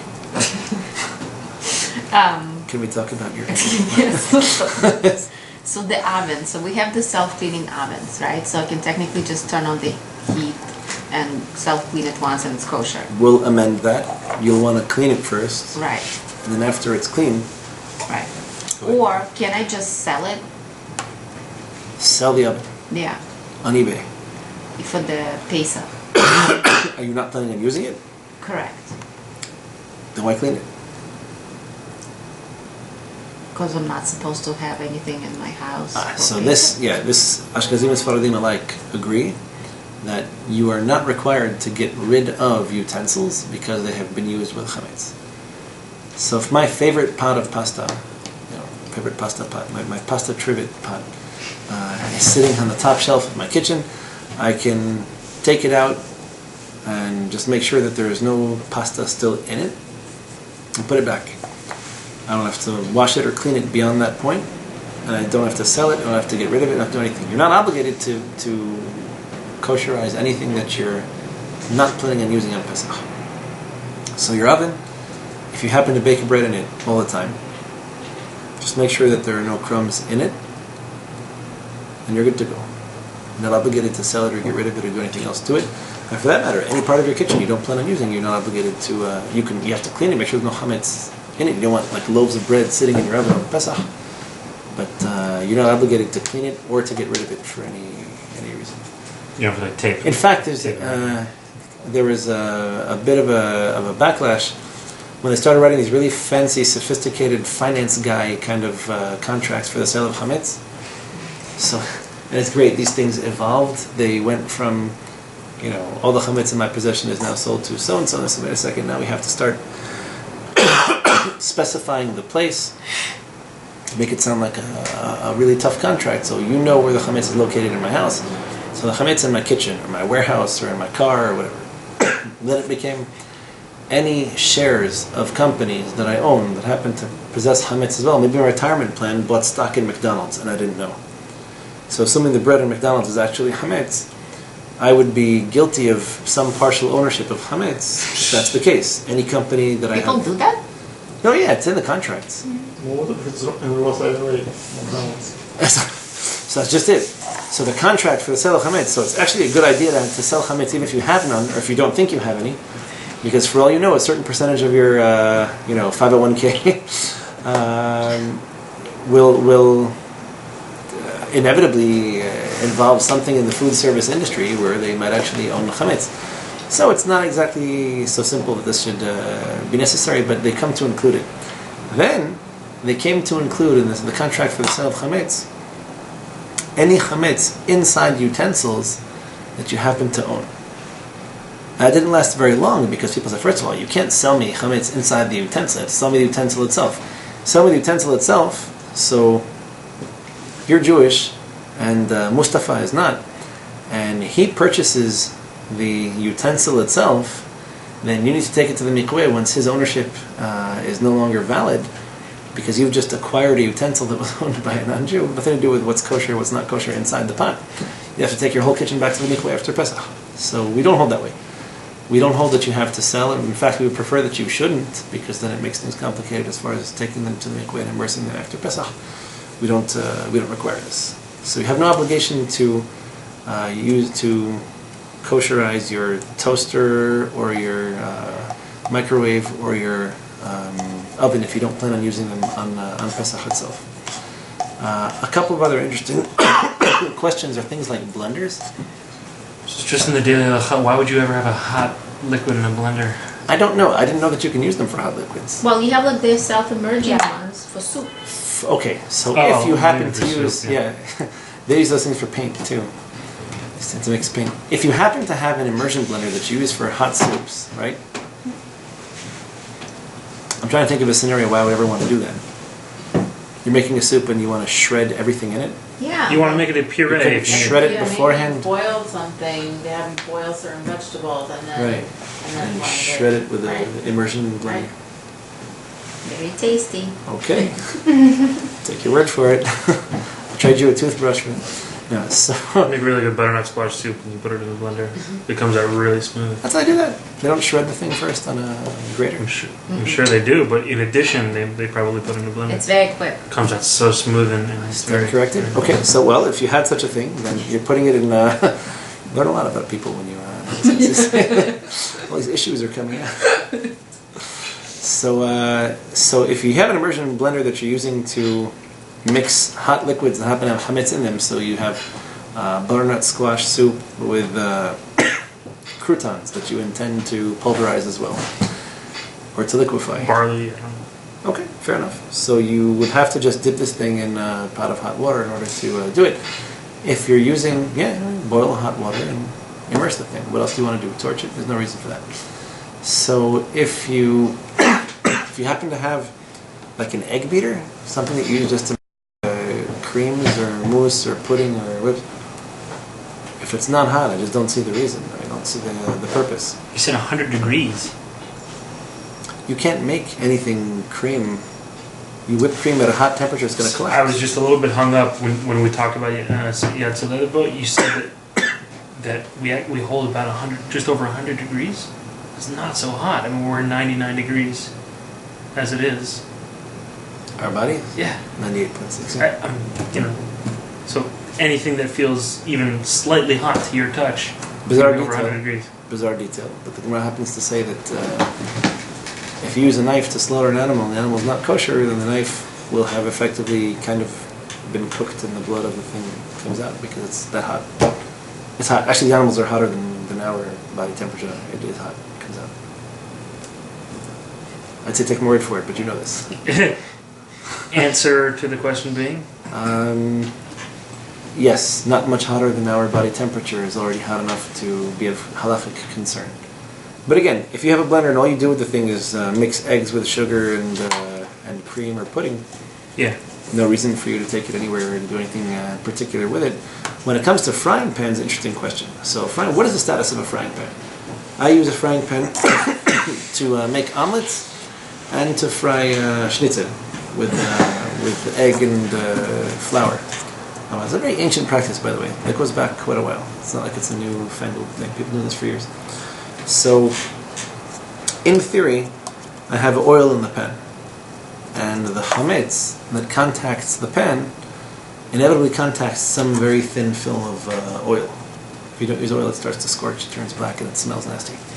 So, the question is, what method of cooking is this? Is it considered almost a form of indirect roasting, where basically I'm heating up a pan and the pan comes into contact directly with the chametz, the hot, breaded chicken cutlet? Or is it considered cooking with some kind of a liquid medium?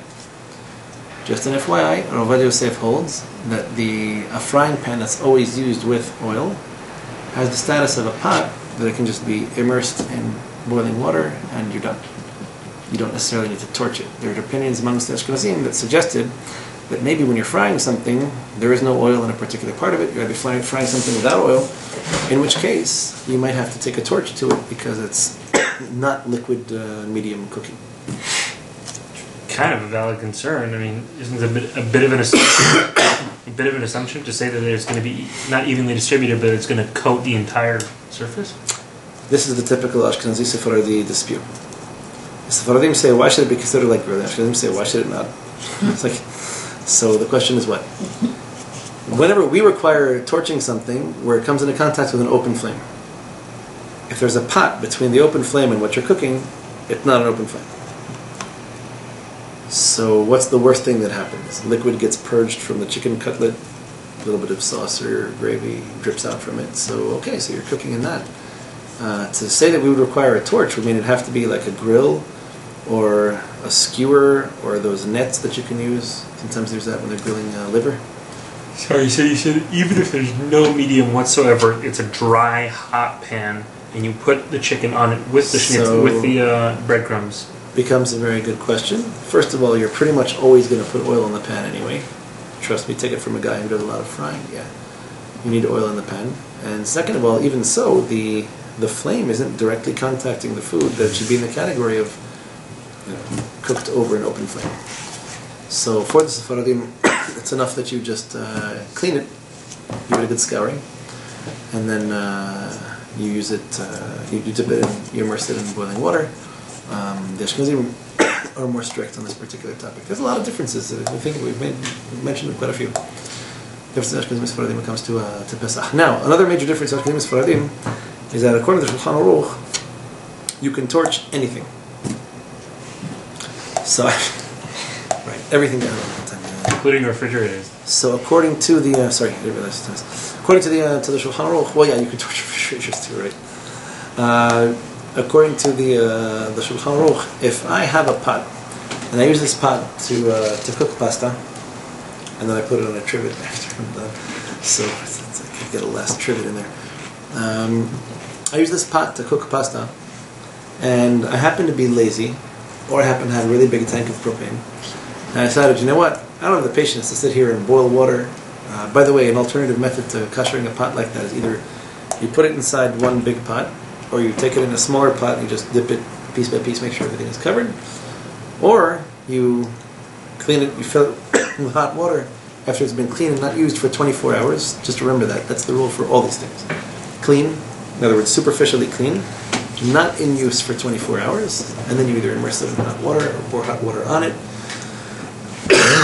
Fill it and then put a rock. And Or right, you can fill it to the top with water, boil it to a nice rolling boil, and then put some kind of a brick or a rock. I've done this with wine bottles before. I'm a very curious man by nature. Sometimes you wonder, like, will the wine bottle explode? I have to find out. And it doesn't. I've never had that happen to me. So They call these experiments in your yes, house. science experiments. My kids call it I science wonder where your experiments. kids get it then.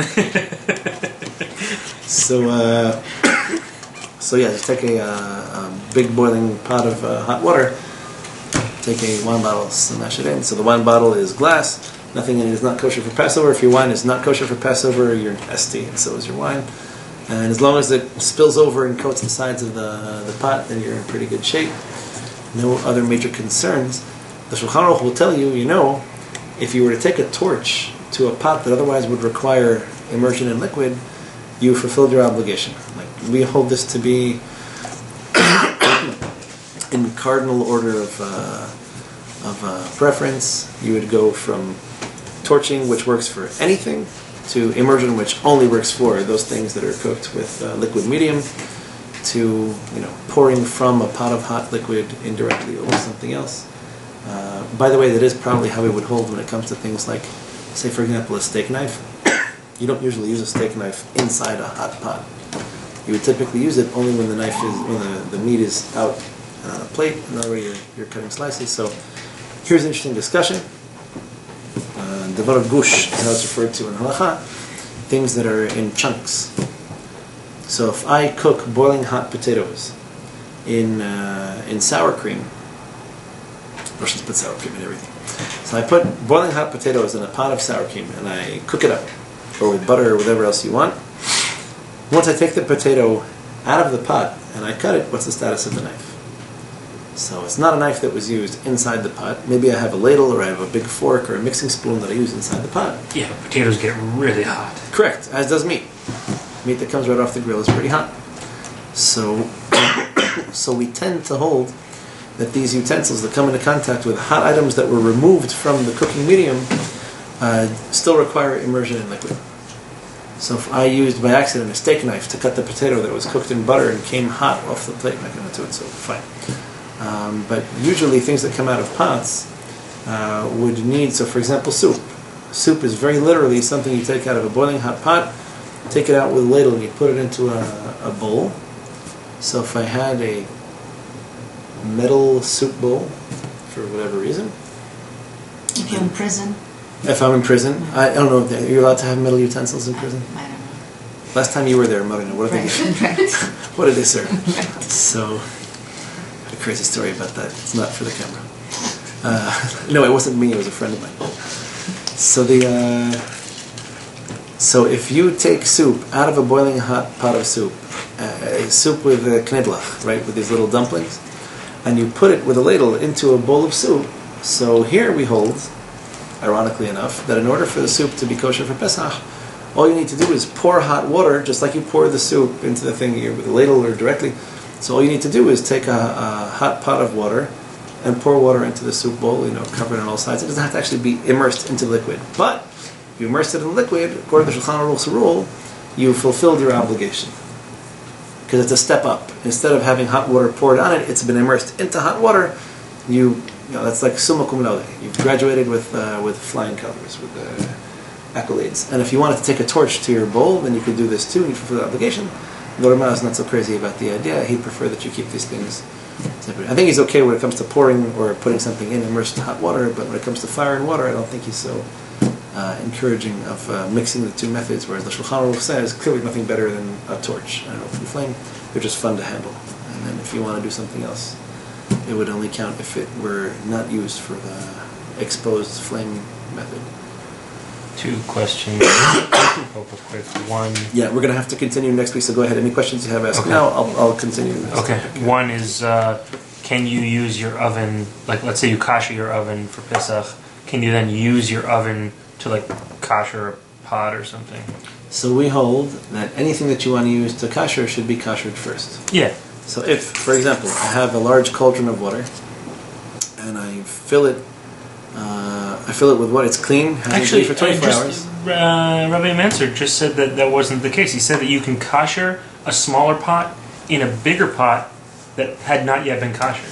We have some funny rules when it comes to this. You can take a pot that's boiling. You can kasher a pot that once had meat in it and one that once had milk in it. In other words, things that we might not normally.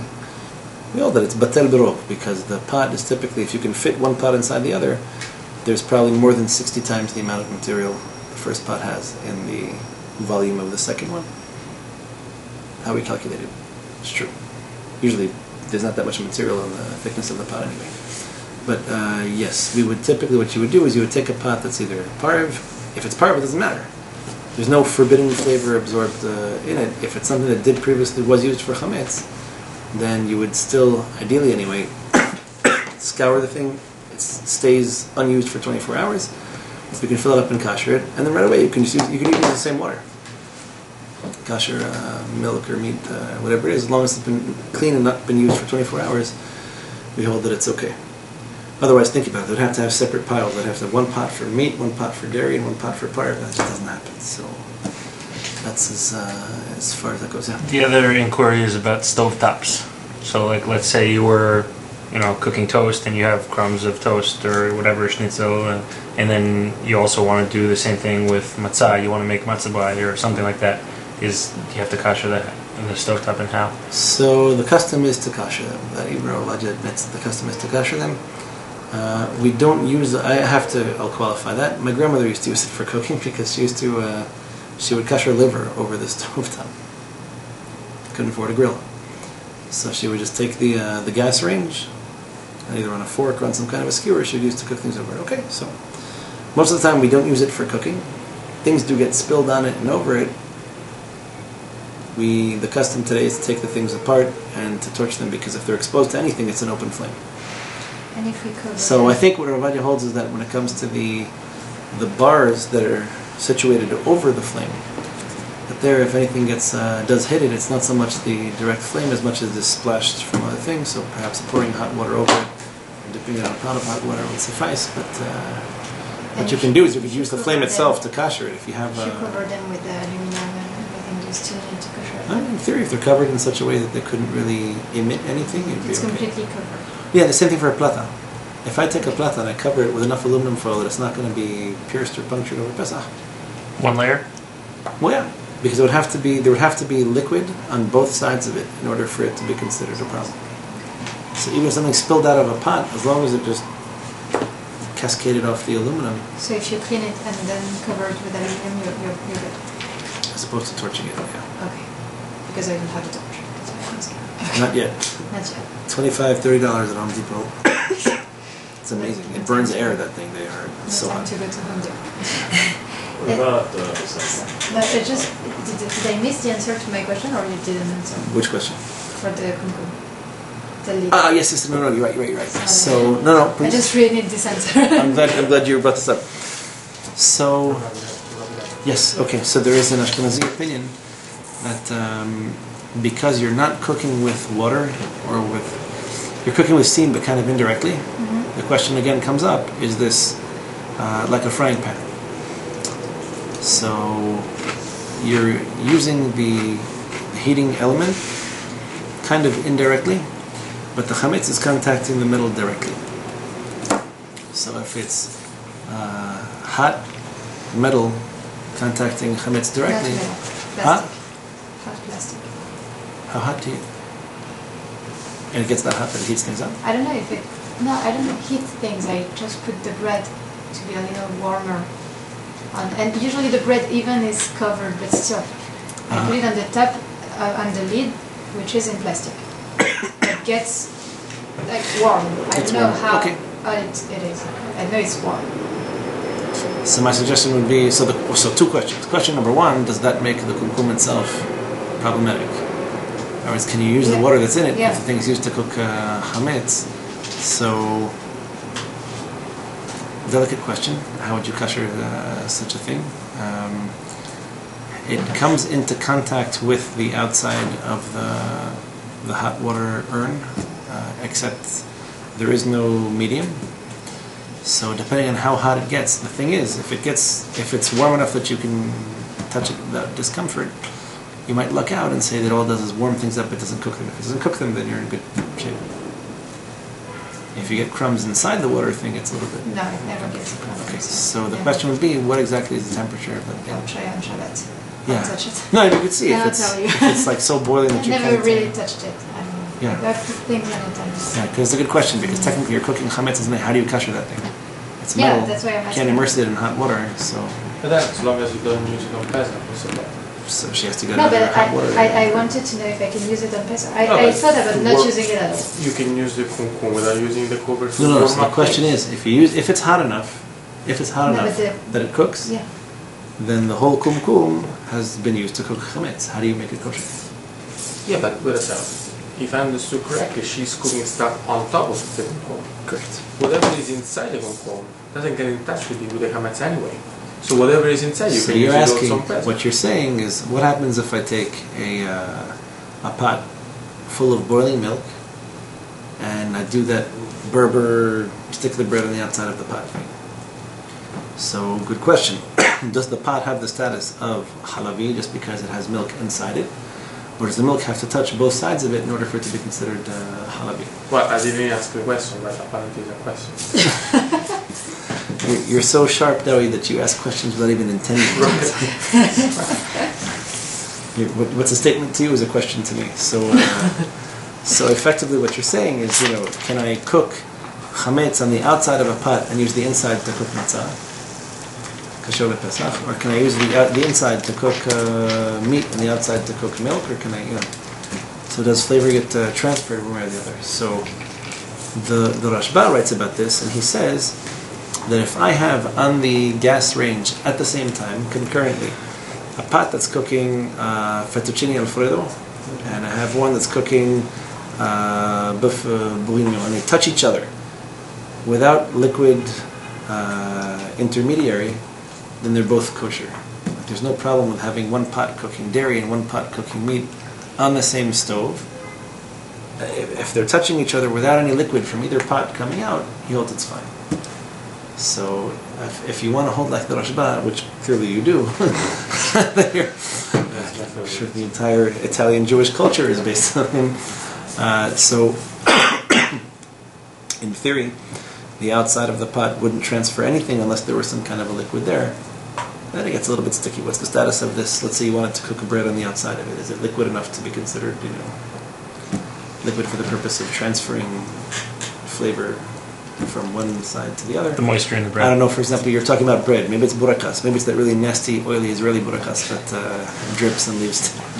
Sure, Okay, so basically I just touch it. If it's too hot for my well, hands, if it's warm, I'm just not gonna use it. right? If it's even, it's not like you have to burn your hand. I mean, it's like I said, about 42, 45 degrees Celsius is probably not that. I'm just not gonna use it. If you try. Yeah, that's what I would do. Yeah. When in doubt. No, Marina was going to torch the thing. I Yeah. told her it was plastic, and she said, "I'll torch it but anyway." it's too bad. I mean, it's been very useful to have You can Too get much one trouble. though till then. Get another one. it. Where can you put it? Yeah, so thank you. no, it's okay. So if it's warm, and the question also is there any steam? Is there anything hot enough to? Hey, you No, wrap there the. is no steam. No, it's completely. It's closed when it's. Text me a picture of it. And see what it looks like. Yeah, I mean the one I have it's plastic on the outside, metal on the inside, and The lid? you press. You have like a pump that you have to press. No, to. not mine. Some, Mine is just something that you. Oh, you have the thing at the bottom, And I have a little. spigot. spigot. It's like That's a another coffee good urn. word. It's like a Yeah, it's like coffee a coffee. urn. Exactly. It's like for coffee. Right. A Yeah, that was coffee just. urn. Yeah, I think that's what she's talking Exactly. It's the same. It's for coffee. Oh, so the Like, top there's definitely something gets for hot then because it boils water. It's It what? doesn't get that. It boils water, no? The cover. She's talking about But the, the yeah, but the cover. No, I is think it's not- full of boiling water though. I It's don't hot. touch the metal part around. This is very The hot. top is But plastic. the plastic This doesn't really get lid that. is not that Like it hot. warms your bread or whatever, but it doesn't. get Yeah, that. it's not hot. It's warm, but I don't know how warm. It's not boiling in there over Shabbos. It's just hot. I'm Yeah, it's familiar with just the ones. hot. There's the ones that are all metal that stand on. Yeah, no, Yeah. mine is not like this. Okay. In Israel, the cheap ones are made of aluminum. They just like in all yeshivot, they put that on top of the plata, and then you have a spigot at It's the not like bottom. mine. Uh huh. Okay, I will send you a Text me a picture. picture. If I send it. It's good. We'll figure Case it out. So, study. yeah, we can continue next week. I'm sure we have Thank plenty you. to discuss. Chazak. That's all. Yeah, please. No, sorry. Just metal, or electric storms. Yeah. Like the plugs. What would be the best way to? That's an excellent question. So, electric stove with like a smooth top. Yeah, it's like a smooth top and Coils. then like the little grains you can like unplug them and then. Oh, yeah, I remember those. Oh, wow, you're sending me back 20, 25 years. I grew up with one of those.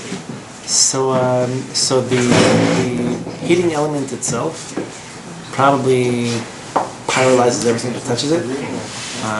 It itself is pretty much tantamount to fire. Okay. So as long as you clean the surroundings, no need to torch something and ruin it or burn it. They are sensitive to heat, by the way. If they do get too hot, they burn or they short circuit. You have to be careful. So, assuming that it's only going to be touching the pots, if the pots are kosher for Passover, it's fine. I mean, I don't think anything that touches that thing survives long enough to be considered anything but dust. I think it's pretty good. Yeah.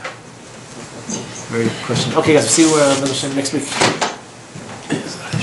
Remind me the process, you upload them on YouTube first.